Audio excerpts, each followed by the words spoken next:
औज़ुबिल्लाहिमिनश्शैतानिर्रजीम बिस्मिल्लाहिर्रहमानिर्रहीम। अस्सलाम वालेकुम स्टूडेंट्स। आज जो हम टॉपिक पढ़ने वाले हैं बहुत इंपॉर्टेंट टॉपिक है।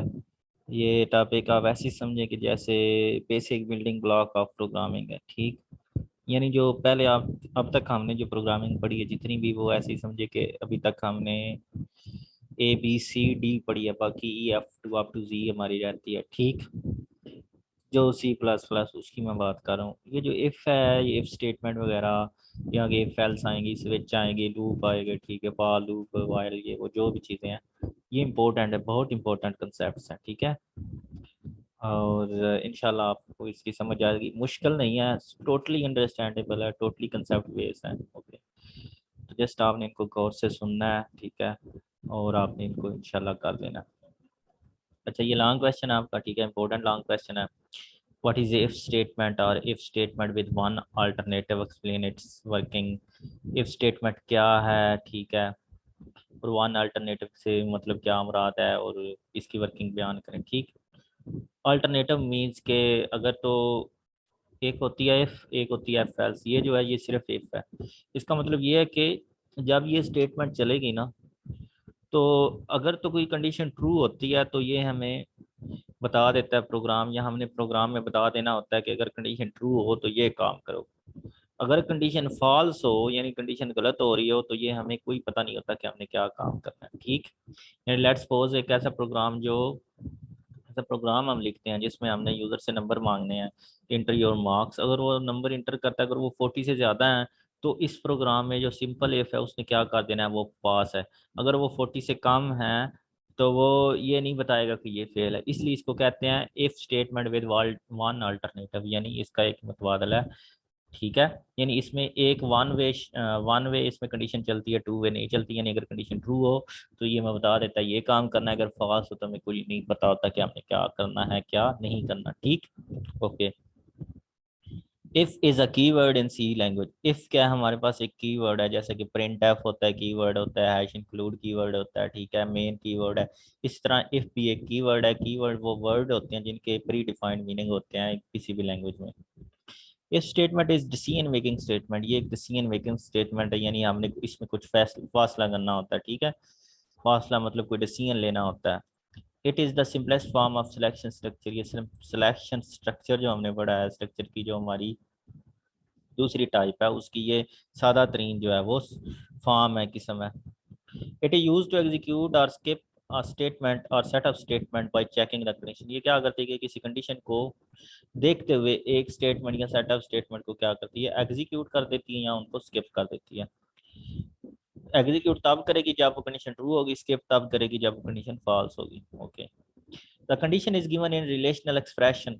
जो कंडीशन होती है वो एज ए रिलेशनल एक्सप्रेशन दी जाती है, ठीक है। रिलेशनल एक्सप्रेशन और वो एक्सप्रेशन होता है जिसमें आपकी less than, greater than, less और इक्वल टू, ग्रेटर और equal to, not equal to भी जो सैम्बल्स यूज होते हैं, जिसमें ये अलामतें यूज होती हैं, उसको हम कहते हैं रिलेशनल एक्सप्रेशंस कहते हैं, ठीक।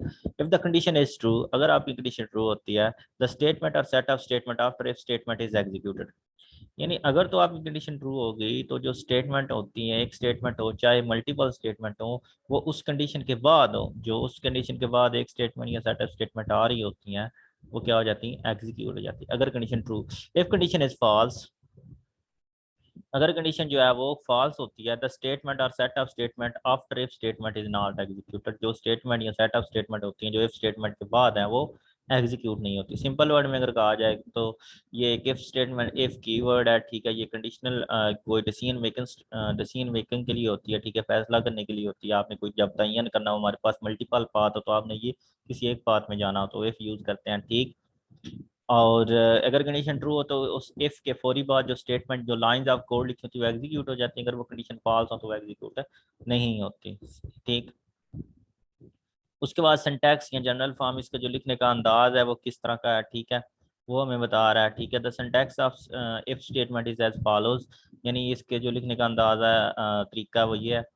फर्स्ट ऑफ ऑल आपने इफ लिखना होता है, ठीक है, उसके बाद आपने ये राउंड ब्रैकेट के अंदर आपने कंडीशन लिखनी होती है, ठीक है। अगर ये कंडीशन, जो भी आप कंडीशन लिखते हो, ये ट्रू होगी, उसके बाद जो स्टेटमेंट लिखी होती है, एक स्टेटमेंट हो चाहे मल्टीपल स्टेटमेंट हो, वो एग्जीक्यूट हो जाती है। Then the above syntax is used for single statement, ये सिंगल स्टेटमेंट के लिए होता है, यानी अगर आपकी जो स्टेटमेंट है प्रोग्राम इफ कंडीशन के बाद अगर सिंगल स्टेटमेंट है तो आपने ये सिंटैक्स यूज करना है। A set of statement can also be made conditional, multiple जो स्टेटमेंट्स होती हैं उनको भी आप कंडीशनल बना सकते हैं, यानी इफ के बाद आप लिख सकते हैं in this case this statement are written in curly brackets, ये वाली जो स्टेटमेंट है अगर तो वो कहता है कि इफ के बाद एक सिंगल स्टेटमेंट है, आपने कोई एक लाइन लिखनी है तो फिर तो आपको ब्रैकेट्स लगाने की जरूरत नहीं है। अगर आपने मल्टीपल लाइनें लिखनी, दो या दो से ज्यादा लाइनें लिखनी है तो आपने ये स्टार्टिंग ब्रैकेट यहाँ यूज करनी है और स्टेटमेंट के बाद एंडिंग ब्रैकेट आपने यूज करनी है। The set of statement is also called compound statement, जो सेट ऑफ स्टेटमेंट्स होती हैं उनको हम क्या कहते हैं, कंपाउंड स्टेटमेंट कहते हैं। ठीक है, उसके बाद हमारे पास आ गया फ्लो चार्ट, ये किस तरह आपकी इफ स्टेटमेंट काम करती है। ठीक है, ये सिंपल इफ की बात कर रहे हैं, इफ एल्स की नहीं कर रहे, अभी तक जस्ट हम सिंपल इफ की बात कर रहे हैं। ओके, द फ्लो चार्ट उसने ये बताया, यहाँ से प्रोग्राम आपका चलना शुरू होता है, कुछ लाइनें अगर लिखी हो वो चलती है, एग्जीक्यूट होती हैं, उसके बाद वो कंडीशन पर आ जाता है। अगर तो उसको कंडीशन ट्रू मिलती है तो वो स्टेटमेंट या सेट ऑफ स्टेटमेंट को एग्जीक्यूट कर देता है, अगर कंडीशन ट्रू होने के बाद वो इधर एंड हो जाता है। अगर कंडीशन फॉल्स हो तो ये इधर नहीं जाता, यानी सेट स्टेटमेंट या सेट ऑफ स्टेटमेंट एग्जीक्यूट नहीं होती, वो फौरी एंड हो जाता है। ठीक, अच्छा, ये उसने कहा कि the syntax for compound statement in if statement is as follows, यानी कंपाउंड स्टेटमेंट यानी दो या दो से ज्यादा जब स्टेटमेंट इकट्ठी होती हैं उनको हम कंपाउंड स्टेटमेंट कहते हैं। कहते हैं जो कंपाउंड स्टेटमेंट के लिखने का जो सिंटैक्स है वो ये है, इफ लिखो, कंडीशन लिखो, ठीक है, स्टार्टिंग ब्रैकेट्स, क्लोजिंग ब्रैकेट्स, उसके अंदर जितनी भी आपने स्टेटमेंट लिखनी है आप लिख दो। अच्छा जी, फर्स्ट प्रोग्राम इस चैप्टर का वेरी इंपॉर्टेंट, कल भी मैंने ये आपको लगाई, जो प्रीवियस लेक्चर उसमें मैंने आपको बताया था। Write program that inputs marks and display congratulation you have passed if the marks are 40 or more, यानी वो कहता है एक प्रोग्राम लिखो, पहले तो प्रोग्राम की स्टेटमेंट आपको समझ आनी चाहिए। वो कहता है कि ऐसा प्रोग्राम लिखो जो यूजर से मार्क्स हासिल करे, दैट इनपुट्स मार्क्स, यूजर से मार्क्स हासिल करे, एंड डिस्प्ले कांग्रेचुलेशन, आपने डिस्प्ले करवाना है कांग्रेचुलेशन यू हैव पास्ड, मुबारक हो आप पास हो चुके हैं। If if marks are 40 or more, अगर आपके जो नंबर हैं वो 40 या 40 से ज़्यादा है। ठीक, सिंपल है, आपने ये लाइब्रेरी इंक्लूड करवा देनी है, स्टैंडर्ड लाइब्रेरी होती है, फोन आयो कंसोल इनपुट आउटपुट लाइब्रेरी हो गई, उसके बाद वाइड मेन, यहाँ से प्रोग्राम आपका शुरू हो गया। फर्स्ट ऑफ ऑल आपने यूजर से क्या हासिल करना है, मार्क्स, तो इसलिए आपको पता है हमने मार्क्स लिख लिया। अब मार्क्स किस टाइप के हो गए आपके, मार्क्स इंटीजर होते हैं तो आपने इंटीजर लिख लिया। ओके, उसके बाद क्लियर स्क्रीन करवा ली, आपको पता ही है आपकी क्लियर स्क्रीन फंक्शन क्या करता है, ये हमने चैप्टर 10 में पढ़ चुके हैं। तो यानी स्क्रीन पर जो भी वेरिएबल्स हैं, जो पहले आउटपुट चल चुका हो कोई प्रोग्राम, उसको क्लियर कर देता है। और उसके बाद है प्रिंट एफ फंक्शन, जो प्रिंट एफ फंक्शन में जो भी लाइन लिखी होती है वो प्रिंट हो जाएगी, enter your marks. Then scanf function क्या होता है, वो यूजर से इनपुट हासिल करने के लिए होता है। ठीक है, परसेंटेज डी इसलिए लगाया क्योंकि हमारे जो मार्क्स हैं वो इंटीजर हैं, एंड उसके बाद हमने कॉमा लगा, एड्रेस सेपरेटर लगाते हैं, सिर्फ हम स्ट्रिंग में एड्रेस सेपरेटर नहीं लगाते, बाकी करैक्टर हो या आपका फ्लोट हो, ठीक है, या इंटीजर हो तो हम एड्रेस सेपरेटर हमने लगाना होता है। ये एड्रेस सेपरेटर हमें बताता है कि आपने मार्क्स में जो भी वैल्यू इंटर होगी वो किस में स्टोर हो जाएगी, मार्क्स। अब यूजर मार्क्स इंटर करेगा, लेट्स सपोज उसने 50 इंटर किया, अब मार्क्स में क्या पड़ा हुआ है, 50 पड़ा हुआ है। ठीक है, अब इफ कंडीशन उसने लगाई, if marks greater than or equal to 40, अब मार्क्स में तो 50 पड़ा, इधर मार्क्स की जगह आ जाएगा 50, 50 greater or equal to 40, yes 50 जो है वो 40 के बराबर तो नहीं लेकिन उससे बड़ा है। ठीक है, तो एक ही कंडीशन यहाँ बराबर होना चाहिए या उससे बड़ा होना चाहिए, कंडीशन ट्रू होगी क्योंकि उससे बड़ा कंडीशन होगी ट्रू। स्क्रीन पर डिस्प्ले हो जाएगा print F congratulation you have passed. ठीक है, वो आपको मुबारक है, आप पास हो चुके हैं। अब लेट्स सपोज ये एक जो इफ स्टेटमेंट का ड्रॉबैक क्या है, इसका नुकसान क्या है, तो यह बता सकता है आप में से 30 सेकंड के लिए अगर सोचें आप, तो क्या इसका ड्रॉबैक है, यानी इसका नुकसान क्या है।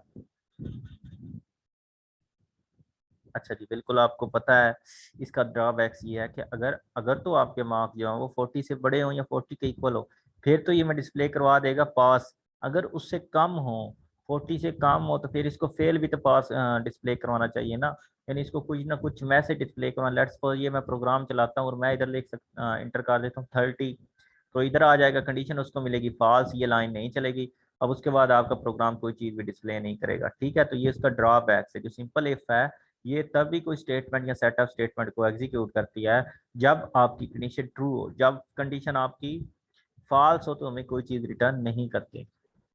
ओके। अच्छा, उसके बाद ये भी वेरी इंपॉर्टेंट, वेरी आसान, इजी, आसान कह रहा हूँ, बहुत इजी क्वेश्चन है आपका, ठीक है, इजी प्रोग्राम है। यानी write a program that inputs two numbers, दो नंबर यूजर से इंटर करवाने हैं, कोई नंबर ए होगा और कोई बी होगा, and find if second number is square of first number. अगर हमने चेक करना है कि जो सेकंड नंबर है क्या वो पहले नंबर का स्क्वायर है या नहीं, ठीक है।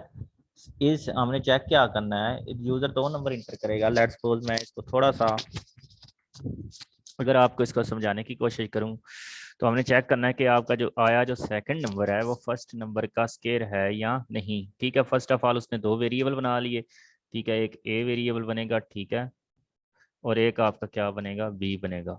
ओके। अब ए भी इनिशियली खाली होगा, इसमें कोई चीज़ नहीं पड़ी होगी, बी भी इनिशियली खाली होगा, एम इब्तदाई तौर पर जब ये प्रोग्राम चलेगा। उसके बाद कह रहा है इंटर अ नंबर, ठीक है, वो प्रोग्राम आपकी स्क्रीन पर शो होगा, इंटर अ नंबर, ये लाइन शो होगी, ठीक। अब इधर कर्सर ब्लिंक करने का, आप उसने इंटर किया जी 5, ठीक है, तो हम भी 5 नहीं, हम कुछ और इंटर करवा लेते हैं, हम इंटर करवा लेते हैं जनाब, चलो 6 इंटर करवाते हैं, हम ए की वैल्यू 6 इंटर करवाते हैं। अब प्रिंट है, फिर आ गया इंटर नंबर, वो कह रहा है दोबारा ये लाइन चलेंगी इंटर नंबर। अब आपको कैसे पता, अब जैसे ही ये चलेगी ना लाइन, उसके बाद स्कैन एफ है, और जो वैल्यू आप इंटर करेंगे वो किस में स्टोर हो रही है, ए में, ठीक है। तो पहले जो वैल्यू इंटर, इसलिए मैंने ए 6 में, 6 जो है वो ए में स्टोर करवा दिया। उसके बाद वगैरह इंटर नंबर, दोबारा यूजर से नंबर हासिल कर रहा है, दोबारा जब यूजर से नंबर हासिल कर रहा है तो जो अब नंबर, उसके बाद स्कैन एफ लाइन चलेगी, तो अब कर्सर ब्लिंक करना शुरू कर जाएगा। अब यूजर इंटर करता है, लेट्स सपोज 36 इंटर करता है, ठीक है, 36। अब उसके बाद हमने कंडीशन चेक करनी है कि आया जो सेकंड नंबर है, if second number is square of first number, यानी जो सेकंड नंबर है, सेकंड नंबर क्या है हमारा, बी है, क्या वो इक्वल है किसके, क्या वो इक्वल है किसके, स्क्वायर ऑफ फर्स्ट नंबर, यानी अगर पहला नंबर ए है तो उसका स्क्वायर क्या होगा, a multiply by a, a multiply by a. हमने ये चेक करनी है कंडीशन, यानी ये जो सेकंड नंबर बी हमने इंटर किया है, हमने ये चेक करना है क्या ये ए के स्क्वायर के इक्वल है या नहीं, यानी second number is a square of first number, हमने ये चेक करना है, ठीक हो गया। ओके। अब पहला जो फर्स्ट नंबर है, यानी अगर दूसरे वर्ड में अगर मैं कहा जाए, वो कहता है कि दो नंबर यूजर से आपने हासिल करने हैं, कोई एक पहला नंबर होगा एक दूसरा नंबर होगा, और फिर हमने चेक चेक करना है कि क्या जो दूसरा नंबर है, अगर पहले नंबर का स्केयर लें वो दूसरा नंबर उसके इक्वल है या नहीं। अगर पहले नंबर का हम स्केयर लें, यानी पहले नंबर का स्केयर लेना, उसका मुरब्बा लेने से मुराद उसको उसी से ज़रब देना, अगर उसको पहले नंबर को उसी के साथ ज़रब देने से क्या वो दूसरे नंबर के इक्वल आता है या नहीं, हमने ये बताना, ठीक है। तो इसलिए मैंने लिखा हुआ है इफ ए मल्टीप्लाई बाय ए, अगर पहले नंबर का जो स्केयर है वो इक्वल इक्वल, ये जो जो लिखते हैं ना इसका मतलब है हमने चेक करना होता है, ठीक है। अगर मैं लिखता हूँ a multiply by a is equal to, double equal नहीं लिखता, बी, इसका मतलब ये है कि जो बी की वैल्यू है वो किसको दे दो, ए मल्टीप्लाई बाई ए को दे दो, ठीक है, ये गलत होगा। जब भी आपने चीज़ें यानी दो नंबर को कंपेयर करना होता है, चेक करना होता है, तो आप डबल इक्वल लगाते हैं, ठीक है। इससे क्या होगा, ये इन दोनों की वैल्यू कंपेयर होगी, यानी ए को ए से ज़रब देने से, ए को ए से ज़रब देंगे तो 6 मल्टीप्लाई बाई 6 क्या आ जाएगा, 36 is equal equal to B, B भी 36 है तो वो प्रिंट करवा देगा second number is square of first number, ठीक है, सिंपल। अच्छा, उसके बाद है write a program that inputs 3 number, ठीक है, और एंड डिस्प्ले मैक्सिमम नंबर, वो कहता है एक प्रोग्राम लिखें जो यूज़र से 3 नंबर इंटर करवाता है और हमें बताता है कि इनमें से सबसे बड़ा कौन सा है, ठीक। अच्छा, अच्छा, इसको ना ये जो प्रोग्राम है मुझे याद आ रहा है, बड़े अच्छे तरीके से मैंने इसको समझाया था कॉलेज में। इसको समझाने के ना एक तरीका ये है कि पहले तो मैं थोड़ा सा आपको प्रैक्टिकली समझा यानी प्रैक्टिकल लाइफ से एग्जांपल दे देता हूँ, ठीक है। यानी आप मैं आपको बताता हूँ कि आप ना 3 क्लास फेलो हैं, लेट्स सपोज एक ए क्लास फेलो है, ठीक है, आपके 3 क्लास फेलो हैं, एक ए, एक बी और एक सी। और आप खुद कौन से हैं जी? आप ये हैं जनाब, आपको मैं क्या नाम दे देता हूँ, आपको मैं कह देता हूँ एच। ठीक है, आप ये हैं जी। अब इस प्रोग्राम में आपने तो बताना ये है कि 3 नंबर यूजर से इंटर करवाने हैं, आपने तो बताना है मैक्सिमम कौन सा। ठीक है, आप ये हैं और आपकी ये 3 क्लास फेलो हैं। ठीक है, एक ए है, बी है और एक सी है। ठीक है, अब आपने उसको फ्रेंड बनाना है जिसके पास सबसे ज्यादा पैसे हैं। ठीक है, आपने उसको फ्रेंड बनाना है जिसके पास सबसे ज्यादा पैसे हों। ठीक है, अब आप क्या करते हैं, आपके जहन में होता है हाँ जी ए जो है ना, ए के पास सबसे ज्यादा पैसे हैं।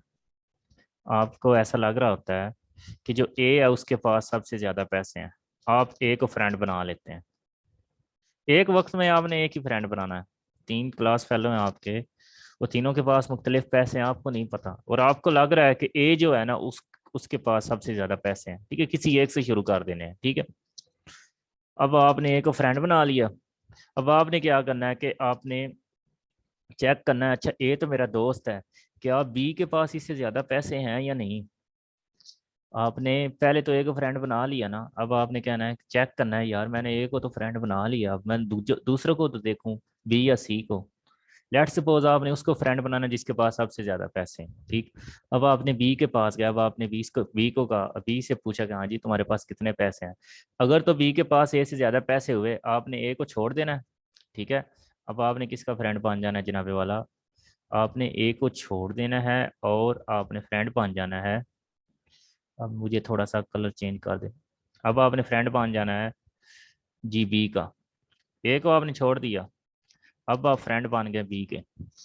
ठीक है, आपने चेक किया अगर बी के पास जो पैसे हैं वो ए से ज्यादा हैं तो आप बी के फ्रेंड बन गए। अब आपको लगा कि यार बी के तो मैंने बना लिया है, अब मुझे ये तो पता है कि बी के पास ए से ज्यादा पैसे हैं, लेकिन हो सकता है जो सी है उसके पास इससे भी ज्यादा पैसे हों। अब आपने सी को भी चेक करना है। ठीक है, लेकिन जब आप सी को चेक करेंगे हो सकता है जो सी के पास है वो पैसे ए से भी ज्यादा हों, और अब आप सी के फ्रेंड बन जाएंगे। ठीक है, अच्छा, अब मैंने कुछ समझाने की समझ आपको कोशिश की है, किस तरह के ये इस तरह होगा कि आपने ये जो एच है ये आप एक मैक्सिमम नंबर का वेरिएबल बना लेंगे। ठीक है, आप एक मैक्सिमम कहेंगे कि जी एच को वो वैल्यू दो, यानी एच, यानी मैं उसका फ्रेंड बनूंगा, एच को वो वैल्यू दे देंगे जो मैक्सिमम होगी। अब आपको लगता है कि ए जो है, हम 3 हैं, अब हमें नहीं पता, हम कहेंगे जी 3 बंदे, आपको पता ही नहीं है कि किसके पास ज्यादा है, तो आपने किसी एक को शुरू कर देना, हाँ जी तुम्हारे पास पैसे हैं। अब उसने एक बना लिया फ्रेंड। ठीक है, अब जिसके पास सबसे ज्यादा उसने उसको फ्रेंड बनाना है। अब जो भी जिसका फ्रेंड होता है उसको ऐसे ही समझो जो उसके पास पैसे हैं वो आपके पास पैसे हैं। ठीक है, अब ए को उसने फ्रेंड बना लिया। अब वो सोचता है यार ए को तो मैंने फ्रेंड बना, हो सकता है बी के पास पैसे ज्यादा हो। अब वो चेक करता है कि अगर बी जो है मैक्सिमम, ठीक है, अगर बी जो है वो मैक्सिमम, मैक्सिमम से मुराद ये है कि क्योंकि आपने अपना फ्रेंड किसको बना लिया है, ए को। अगर कह रहा है ठीक है, एच ने किसको फ्रेंड बना लिया, ए को, अब जो भी ए की चीज होगी वो किसके पास होगी, एच की चीज। अब ऐसे आप एक के दोस्त होते हैं, कोई आप दोस्त बनाते हैं तो दोस्त इसलिए होते हैं ना, हम उससे जो उसकी चीज है वो तुम्हारी अपनी, आपको कोई मतलब महसूस ना हो उसकी और अपनी चीजों में कोई फर्क ना लगे। ठीक है, अब जो ए की थी वो एच को मिल गई। ठीक है, लेट सपोज पहले एच के पास 0 रुपए थे, अब जो ए के पास पैसे थे वो एक एच को मिल गए। अब वो कहेगा एच, अगर कहेगा यार मेरे पास ए को तो मैंने फ्रेंड बना लिया और जो ए की चीज़ें वो मुझे मिल गई, क्या जो मुझे चीज़ें मिली हैं ए से वो बी से ज़्यादा है या कम है। अगर तो वो बी वाली जो चीज़ें हैं वो ए से ज़्यादा हूँ, यानी जो आपको मिली हैं, ठीक है, उससे ज़्यादा, तो आप बी को फ्रेंड बना लेंगे, ए को कहेंगे भाई अपनी चीज़ें ले लो, अब बी को बना लेंगे। इसी तरह आप सी को भी चेक करेंगे। ठीक, तो इसके लिए हमने 3 4 वेरिएबल लेने होते हैं, ए बी और सी। पहले हम जो है, जो मैक्स होता है ना ये बिल्कुल फ्री होता है, यानी इसमें कोई चीज़ नहीं पड़ी होती। ठीक है, मैं कलर चेंज कर लूँ। जो मैक्स होता है ना, मैक्स वेरिएबल, उसमें कोई चीज़ नहीं पड़ी होती, ये बिल्कुल एम्प्टी होता है, यानी खाली, इसमें कोई चीज़ नहीं होती इनिशियली जब प्रोग्राम चलता है। ये मैक्स ही समझो मैंने लिख लिया है। अब उसके बाद आपने क्या करना है जी, ए बी और सी, आपका एक ए वेरिएबल होगा, एक बी होगा, और एक आपका क्या होगा, सी होगा। ठीक, ये ए का खाना है जी, ये बी का है, अगर वाइट बोर्ड होता तो फिर और ही बात होनी थी। चलें गुजारा कर लेते हैं, ये सी का है। ओके। अब आपने जी पहले, क्योंकि आपने 3 नंबर यूजर से हासिल करने हैं, कोई पहले नंबर इंटर करो जी। मैं इंटर करवाता हूँ 20। कोई दूसरा नंबर इंटर करवाता हूँ, मैं कहता हूँ जी ये 35 है। और कोई तीसरा नंबर इंटर करवाओ, मैं कहता हूँ ये जी 60 है। ठीक। ये 3 नंबर मैंने इंटर करवा दी। अब मेरे प्रोग्राम ने बताना क्या है, उसने ये बताना है कि कौन सा नंबर जो है सबसे बड़ा है। ठीक है। अब मैं क्या करता हूँ कि ये वो मैं हूँ, ठीक है। मैं उसको फ्रेंड बनाऊंगा, ये सारे ऐसे समझ लो क्लास फेलो ए बी और सी। मैं उसको फ्रेंड बनाऊंगा जिसके पास सबसे ज्यादा पैसे। पहले मुझे नहीं पता किसके पास कितने पैसे। मैं जी कहता हूँ कि मेरा फ्रेंड है जनाब ए, मैक्स इज इक्वल टू ए, इसलिए मैंने लिख दिया है मैक्स इज इक्वल टू ए। मेरा फ्रेंड कौन सा है, ए है। अब मैक्स इज इक्वल टू ए लिखने का मतलब ये है कि जो ए की वैल्यू है वो मैक्स को मिल जाए। अब ए को क्या मिल गया, 20, यानी जो ए के पास पैसे वगैरह थे वो किसको मिल गए, मैक्स को मिल गए। ठीक हो गया। ओके। अब मैं कहता हूँ, अब मैं चेक करूंगा यार, एक ही तो मैंने पैसे ले लिए जो भी थे, उसको तो मैंने फ्रेंड बना लिया। अब मैं बी को भी देखूं तो सही जरा, बी के पास क्या चीज है। आजकल जिस तरह लोग करते हैं, एक को छोड़ा दूसरे को पकड़ा। अब जी मैं क्या करता हूँ जी, बी बी की वैल्यू चेक करता हूँ क्या वो मैक्स से बड़ी है। यानी जो मैंने ए से चीजें ली थी मैं बी से कंपेयर करता हूँ। अब मैं चेक करता हूँ if be greater than max. अगर तो मैं कहता हूँ जो मैक्स की वैल्यू पहले मिली है वो बी से छोटी है, या बी की वैल्यू मैक्स से बड़ी है। तो मैं चेक कर रहा हूँ, मैक्स में 35 पड़ा हुआ है, ठीक है। और जो बी, सॉरी, बी में 35 पड़ा हुआ है और मैक्स में 20 पड़ा हुआ है। बी में 35 है और मैक्स में 20। मैं इसको कंपेयर करूंगा तो क्योंकि बी की वैल्यू जो है, जो मेरा पहला फ्रेंड मैंने ए बनाया था उसकी वैल्यू से बी की वैल्यू ज्यादा है, तो मैं क्या कर दूंगा, इसको कर दूंगा खत्म। ठीक है। इसको मैं जनाबे वाला खत्म कर दूंगा। और मैं जो बी की वैल्यू वो मैक्स को दे देंगे, यानी बी की वैल्यू मैक्स में पहले पड़ा हुआ था 20। ठीक है, इधर 20 था। अब मैं इसको कंपेयर करूंगा बी से। अगर बी की वैल्यू जो है वो मैक्स से बड़ी हो, यानी जो पहले मेरा फ्रेंड है, ये ऐसे ही समझो, जो 20 है ये ए है, क्योंकि ए की वैल्यू 20, ये ए है। और जो 35 है ये बी है। और बी को ए से मैं कंपेयर करूँ, बी क्योंकि ए से बड़ा है, तो मैं इसको बाई खत्म कर दूंगा। मैं कहूंगा मुझे तो वो फ्रेंड चाहिए जिसके पास पैसे ज्यादा है, तो मैं मैक्स इज इक्वल टू क्या कर दूंगा, बी कर दूंगा। अब मुझे बी की वैल्यू मिल गई। बी की वैल्यू क्या है, वो 35 है। अब मैं कहता हूँ यार, चलो ए को मुझे पता चल गया, उसमें भी काम है, बी से यानी ए से बड़ा बी है। ठीक है, मैंने बी को फ्रेंड तो बना लिया। अब मैं चाहता हूँ कि मैं सी को भी देखूँ तो सही, अगर हो सकता है सी के पास उससे भी ज्यादा पैसे हों। तो अब मैं क्या करता हूँ जी, सी को कंपेयर करता हूँ। If C greater than max, यानी जो मेरे पास पैसे हैं जो बी से आए हैं, अगर उस जो सी के पैसे हैं उससे बड़े हैं तो मैं सी को फ्रेंड बना लूंगा। ठीक है। तो मैं करूंगा if C greater than max, अगर जो सी है वो मैक्स से बड़ा है, तो देन मैं क्या करूंगा, क्योंकि सी में 60 पड़ी हुए हैं और मैक्स में 35 पड़े हैं, मैं कहता हूँ जनाब बी साहब उसी भी छुट्टी करो। और 60 को मैं अपने पास ले आता हूँ, उसको फ्रेंड बना लेता हूँ। अब 60 मेरे पास आ गया। अब मैक्स इज इक्वल टू क्या है, वो सी है। मैक्स क्या है, वो सी है। अब मेरे मैक्स में क्या पड़ा हुआ है, 60। अब मैंने मैक्स की वैल्यू डिस्प्ले करवा देनी है। The maximum number is max. जो मैक्सिमम नंबर क्या है, वो मैक्स है। मैक्स में 60 पड़ा हुआ है, तो इनमें से 60 जो है वो बड़ा नंबर है। अब आपको पता है, पहला 25 था, दूसरा 20, पहला 20 था, दूसरा 35 और तीसरा 60 था। तो मैंने कौन सा डिस्प्ले करवाना था, जो मैक्सिमम है। ठीक है, आ गई इसकी समझ। चलो जी, वेरी गुड। अच्छा जी, ये लिमिटेशन ऑफ एफ हम इंशाल्लाह कल पढ़ेंगे। इन तीनों प्रोग्रामों को आपने अच्छे तरीके से देखना, ठीक है। अगर इसमें किसी भी किस्म की आपको कन्फ्यूजन है, अगर समझ नहीं आती, तो आप दोबारा पूछ सकते हैं। ठीक। अब तक के लिए अल्लाह हाफिज, टेक केयर।